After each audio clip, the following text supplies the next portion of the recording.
Welcome you all friends. आज हम assistant registrar के पॉलिटी का पार्ट उठाएंगे। The first part of the syllabus is evolution of political system in pre and post independence era. आज हम pre independence era का first part complete करेंगे। So without wasting time let's come to the topic evolution of political system in pre independence era. अगर हम pre independence era को देखेंगे, we have to study evolution of political system before 1947 और 1947 से पहले हम इसको डिवाइड कर सकते हैं political evolution of political system को इनटू टू पार्ट्स। एक है कंपनी रूल फ्रॉम 1773 टू 1885 और उसके बाद from 1885 to 1947 that is crown rule. तो सिंपली हम आज कंपनी रूल 1773 टू 1885 कंप्लीट करेंगे। इस वीडियो का मेन मोटिव यही है कि हम अपना सिलेबस शॉर्टेस्ट पॉसिबल टाइम में कंप्लीट करें with short form of notes से। So let's begin with the introductory part. जो ब्रिटिशर्स थे वो इंडिया आए 1600 एडी में as traders in the form of east India Company. ये जो ब्रिटिशर्स थे इनको एक्सक्लूसिव राइट्स मिल गए थे ऑफ ट्रेडिंग इन इंडिया, क्योंकि क्वीन एलिजाबेथ फर्स्ट ने एक चार्टर साइन किया था जिसमें इनको मंजूरी दी गई थी कि only Britishers can trade in India. So in introductory part we came to know that Britishers came to India in 1680 as traders in the form of East India Company. They were having the exclusive right of trading in India because Queen Elizabeth I had signed a charter which allowed only Britishers to trade in India.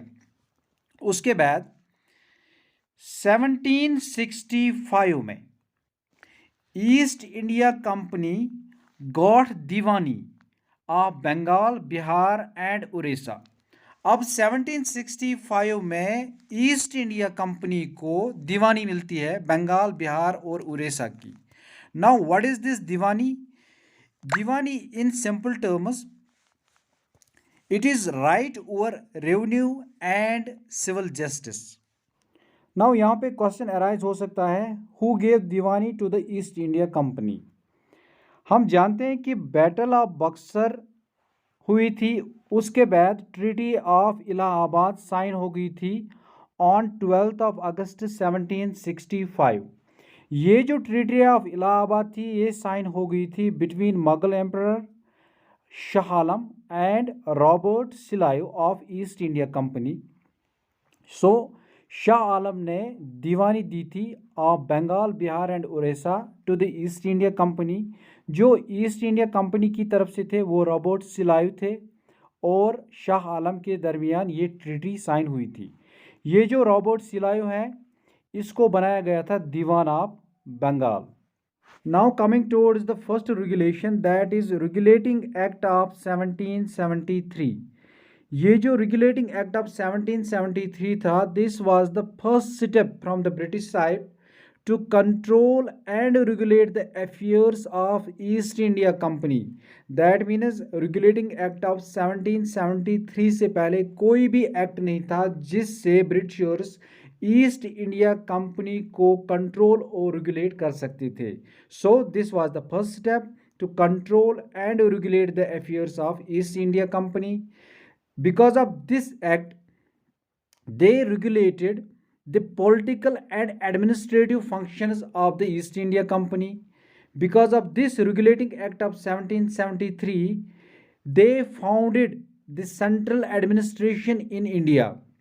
इसके अलावा इस act में इन्होंने ये कहा था कि British east India company के जो सर्वेंट्स थे उनको प्रोहिबिट किया गया था from private trade. That means वो प्राइवेट ट्रेड नहीं कर सकते थे। They can not accept presents और ब्राइब्स फ्रॉम द नेटिव्स।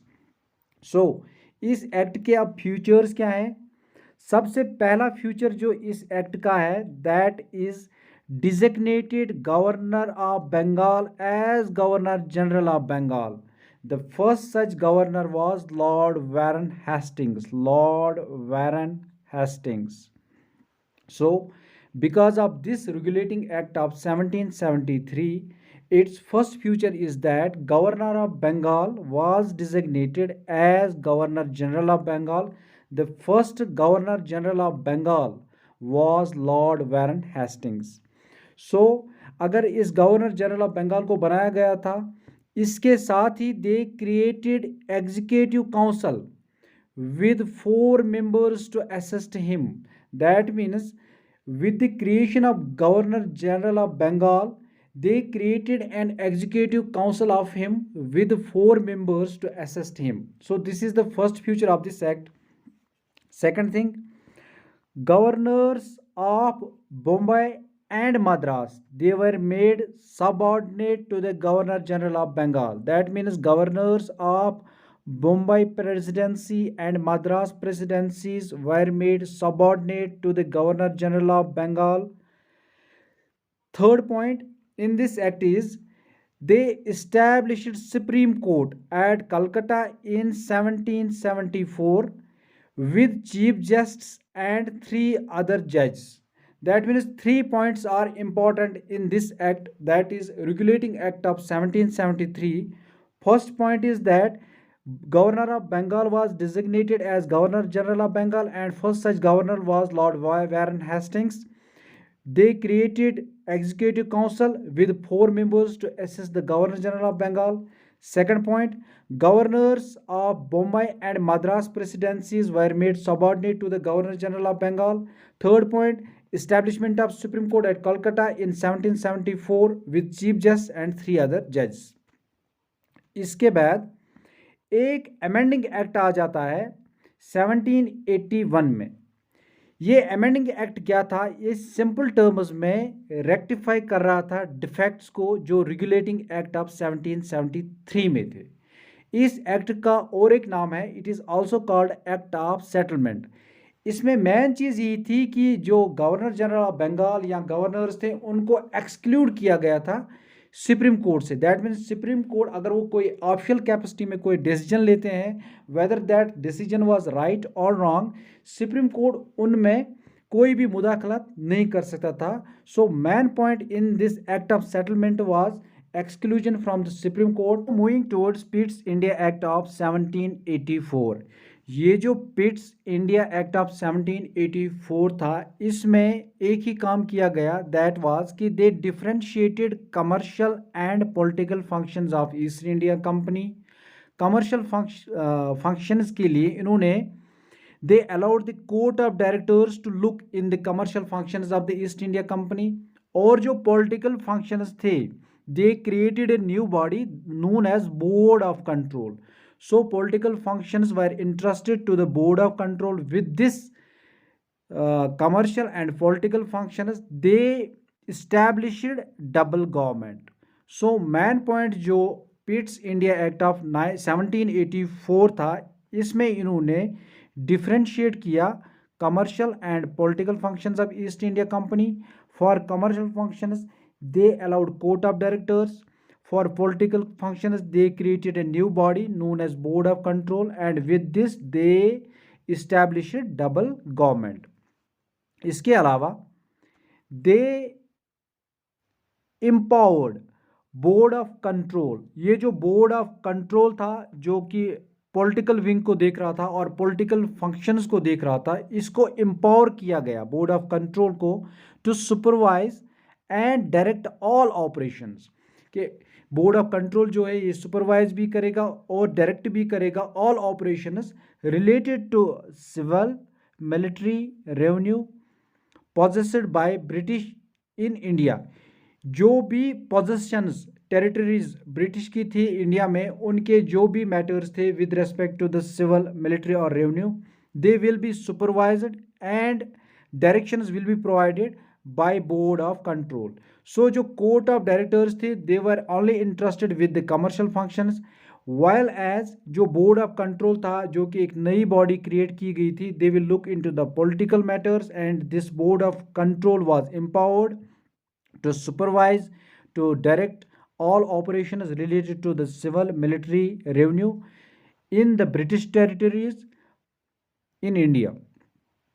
अब इस पिट्स इंडिया एक्ट के टू सिग्निफिकेंसेस हैं। वन इज कि कंपनी के जो टेरिटरीज थे they were first time called British possessions. पहले ये नहीं कहा गया था कि जो भी ब्रिटिश की पोजेशंस या टेरिटरीज इंडिया में थे उनको कभी ये नहीं कहा गया था they were the British possessions.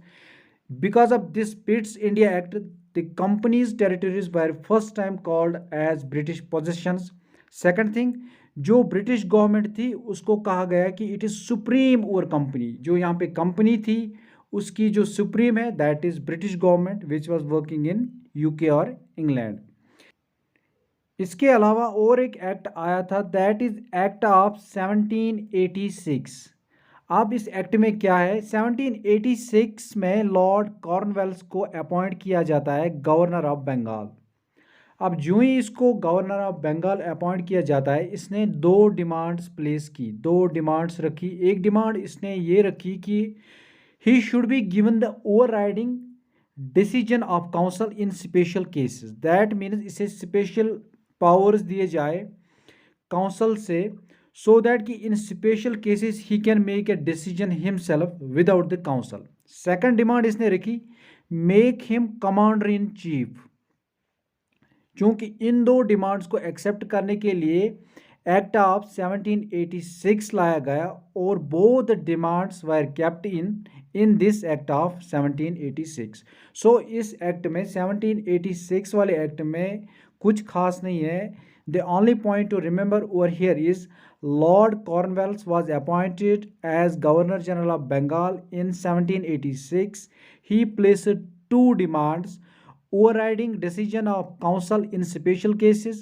Second one, make him commander in chief. To include these two demands of him, this act of 1786 was enacted and both his demands were kept. Now moving towards the charter series. Charter series में सबसे पहला act जो हमारा है that is charter act of 1793। इसमें Lord कॉर्नवेल्स के over riding powers जो थे जो हमने ऑलरेडी डिस्कस किए एक्ट ऑफ 1786 में, उसमें जो लॉर्ड कॉर्नवेल्स ने दो डिमांड्स प्लेस की थी। एक डिमांड जो थी over riding decision of council in special cases, उस ओवर राइडिंग पावर्स को एक्सटेंड किया गया ओवर द काउंसिल। पहले तो सिर्फ काउंसिल के ओवर राइडिंग पावर्स उसको मिले थे, अब इसको किया गया over riding powers over council, future governor general and governors of presidencies. अब सबसे पहले जो लॉर्ड कॉर्नवेल्स था उसने दो डिमांड्स प्लेस की थी जिसके लिए एक्ट ऑफ 1786 को लाया गया। उसमें उसको स्पेशल पावर्स दिए गए ओवर द काउंसिल। अब इन पावर्स को एक्सटेंड किया जाता है कि अगर कोई भी फ्यूचर गवर्नर जनरल आ जाता है उससे भी ज़्यादा पावर्स होंगे लॉर्ड कॉर्नवेल्स को। अगर कोई भी गवर्नर प्रेसिडेंसीज का होगा उससे भी ज़्यादा पावर्स होंगे लॉर्ड कॉर्नवेल्स को। Second point, governor general will have more powers in central subordinate presidencies of Bombay and Madras. कि गवर्नर जनरल जो होगा he will be having more powers in central subordinate presidencies of Bombay and Madras. Third important point, they extended the monopoly of East India Company in India for another 20 years. That means जो monopoly east India company को मिली थी इस monopoly को extend किया गया in India में for another 20 years bye the Charter act of 1793। Fourth point, commander in chief जो था he will not B A member of council unless appointed so. Commander in chief तब तक council का member नहीं होगा जब तक न उसको ऐसा अपॉइंट किया जाएगा। Last point of the Charter act of 1793 is that board of control and their staff will be paid from Indian revenue. So in nutshell Charter act of 1793 जो है इसमें दो चार पॉइंट्स इंपॉर्टेंट है। One point is they extended the overriding powers of Lord Cornwallis over council, future governors and governors of presidencies. Second point, Governor General will have the more powers in central subordinate presidencies of Bombay and Madras. Third point, extended monopoly of East India Company for another 20 years. Commander in Chief will not be a member of council unless appointed so. And fourth important point, board of control and their staff will be paid from Indian revenue. अब जो charter series में second one जो act है that is charter act of 1813। इसके passage के साथ east India company का जो ट्रेड मोनोपोली थी उसको ख़त्म किया गया। With the passage of charter act of 1813 the trade monopoly of east India company was abolished. Now the trade was open to all British merchants. However, monopoly was continued with tea and with China. Second thing इस act में ये चीज़ है कि it was asserted that the sovereignty of crown और company, that means इस चीज़ पे जोर दिया गया था कि क्राउन की जो सुप्रीमेसी है over the company's territories in India that is supreme. Crown has the sovereignty over the company's territories in India, not that the company has the sovereignty over the company's territories in India. Third point इस act में जो है that was they allowed the Christian missionaries to enlighten people. That means British के जो territories India में थे वहाँ पे क्रिश्चियन मिशनरीज को अलाउ किया गया so that they can enlighten the people of the British territories in India. Next point इस एक्ट में यह है spread of western education among territorial Indians. That means इस एक्ट में ये प्रोविजन रखा गया था कि जो भी ब्रिटिश टेरिटरीज में इंडियंस रहते हैं उनमें वेस्टर्न एजुकेशन को स्प्रेड किया जाएगा। Last point, they by this act they authorised local government to impose taxes and to punish for non-payment.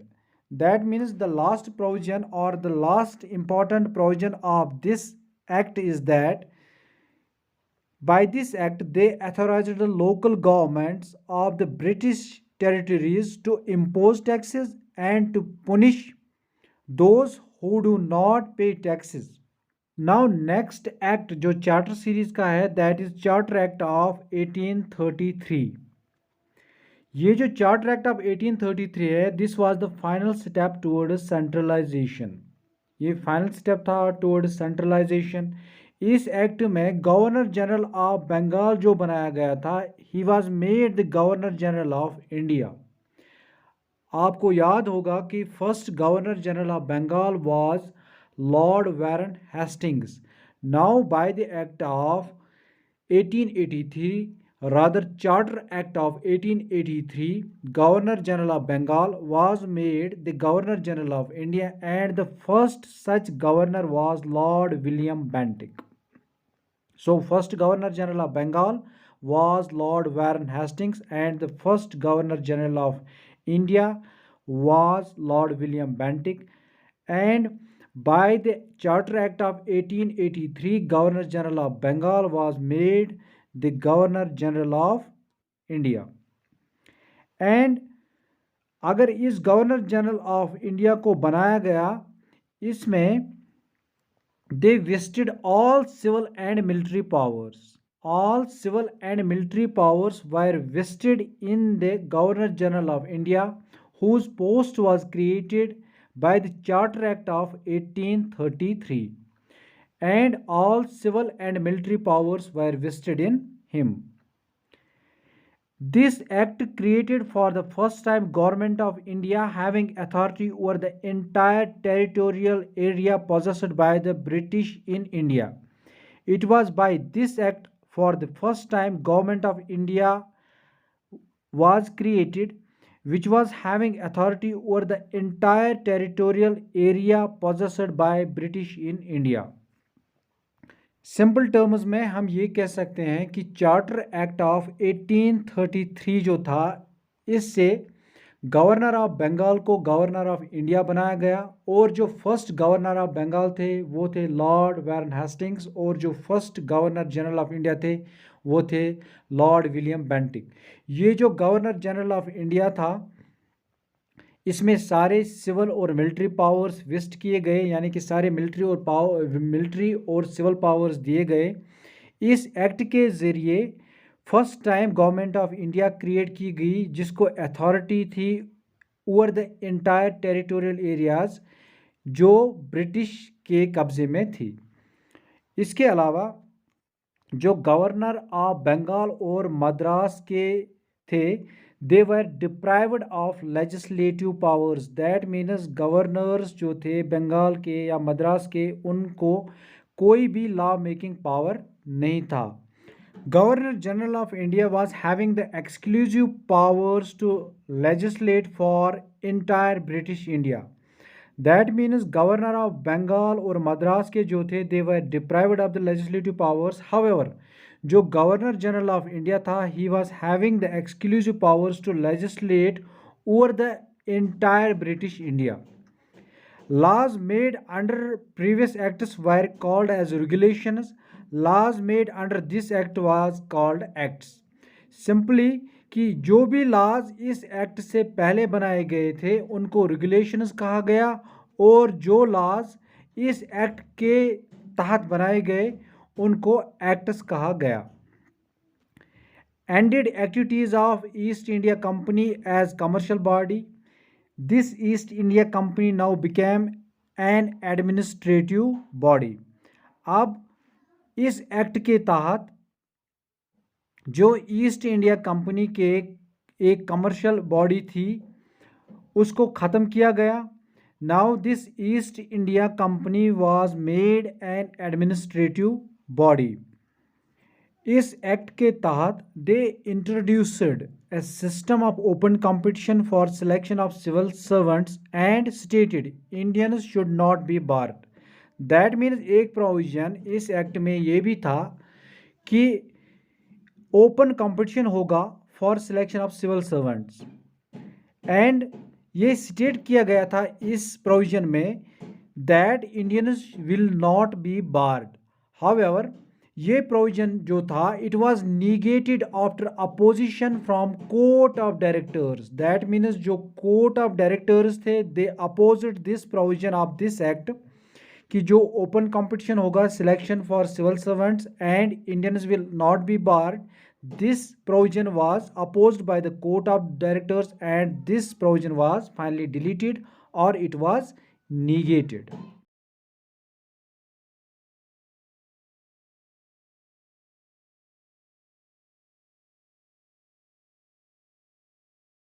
Now the last act of the charter series, that is Charter Act of 1853। ये वाला जो act है charter act of 1853 ये last है series of charter acts में। इस act के तहत फर्स्ट टाइम सेपरेट किया गया लेजिस्लेटिव और executive functions of governor general's council. That means governor general's council जो था its legislative and executive functions were separated for the first time. और इस एक्ट के तहत 6 न्यू मेंबर्स और we can say legislative councillors were provided. In other words हम ये कह सकते हैं कि a separate governor general's council was created. So we can say a separate governor general's council was created which was called Indian central legislative council. ये जो legislative wing थी और लेजिस्लेटिव काउंसिल था it was functioning as mini parliament adopting same procedure as British parliament. Simple terms में legislative council जो था ये ऐसे ही फंक्शन करता था जैसा ब्रिटिश पार्लियामेंट फंक्शन करता था, और he it was serving as mini parliament in India. इस एक्ट के तहत ओपन कंपटीशन रखा गया for the selection of civil servants and Indians were allowed over here. Lastly हमने देखा कि कोर्ट ऑफ डायरेक्टर्स ने वहाँ पे अपोजिशन की जब पिछले एक्ट में इंडियंस को कहा गया था कि एक कंपटीशन रखा जाएगा for the selection of civil servants और इंडियंस को भी डिबार नहीं किया जाएगा। हाउएवर उस एक्ट में कोर्ट ऑफ डायरेक्टर्स ने अपोजिशन किया था और दैट प्रोविजन और part of the act was negated और deleted. However in this act open competition for selection of civil servants in India was kept and Indians were allowed. तो ये भी यहाँ पे क्वेश्चन बन सकता था, according to which act Indians were allowed to take part in the civil service or open competition for civil service. So this is the act, that is Charter Act of 1853, in which Indians were allowed to take part in the competition for selection of civil servants. Accordingly, Macaulay Committee was appointed in 1854 on civil services. That means ये point भी important है, जो ये Macaulay committee है which was appointed in 1854, it was on civil service. Next point जो है, जो company का रूल था इंडिया में by this act, that is charter act of 1853, company's rule was extended, that means extended company's rule without period। पिछली बार इन्होंने period mention किया था for next 20 years, but in this act, that is charter act of 1853, company's rule was extended but the period was not mentioned। that means company's rule was extended over here but the period was not mentioned। lastly, in this act introduced first time local representatives in Indian Central Legislative Council। that means Indian Central Legislative Council और Governor General's Council में पहले Indians नहीं हुआ करते थे।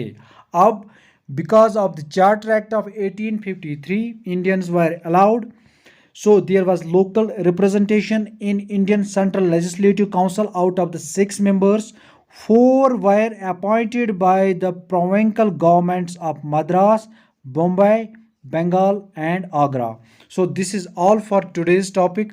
if you like this video, kindly subscribe this channel, and to keep motivated me, the whole aim of mine was to make these notes very short। this is a 3-page note which I have elaborated to you people। if you like this, please subscribe this channel so that I will remain motivated and we will complete the whole syllabus for assistant registrar। thank you।